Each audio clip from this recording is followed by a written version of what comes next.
বাটাবাটি মশলা ছাড়া দুর্দান্ত স্বাদের শুটকি ভুনা চোখের পলকে করে নিলাম। এত মজা বলে বোঝানো যাবে না।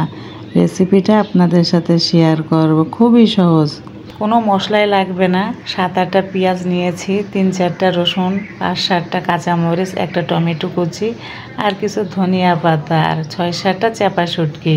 তো চাপা শুটকিগুলো আমি প্রথমে গরম পানি দিয়ে কিন্তু ভালোভাবে 5-6 মিনিট ভিজিয়ে রাখছি।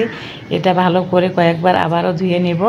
তো আমাদের ধোয়া পরিষ্কার করা কমপ্লিট। এখন ফ্রাই প্যানে তেল দিয়ে এটা হচ্ছে আমি হালকা আঁচে ফ্রাই করে নিচ্ছি। অনেকে বাটাবাটি করে, আমি বাটাবাটি করব না। তো এই যে এখন হচ্ছে পেঁয়াজ কুচি অ্যাড করলাম।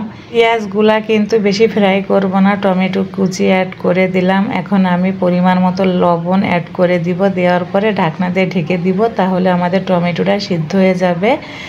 তারপরে হচ্ছে আমি কিন্তু আবার ফিরে এলাম 1 মিনিট পরে। এখন 1/2 চা চামচ মরিচের গুঁড়া, 1/2 চা চামচ হলুদের গুঁড়া মিশিয়ে নিচ্ছি। চাপা শুটকিগুলো ভালোভাবে মিশিয়ে আমি 1 মিনিট ফ্রাই করে নিচ্ছি। এখন আমি অল্প পরিমাণ পানি অ্যাড করলাম। পানিটা যখন এই যে শুকিয়ে আসছে কিন্তু, তারপরে এখন আমি রসুন আর কাঁচামরিচ অ্যাড করে দিলাম। রসুনটা বেশি সিদ্ধ করব না, 60% সিদ্ধ থাকবে। এখন ধনিয়া পাতা অ্যাড করলাম, আবারও কিছু সময় নাড়াচাড়া করলাম। ভাজা ভাজা হয়ে গেছে, তেলও উঠে গেছে, রান্না কমপ্লিট। খুবই মজা।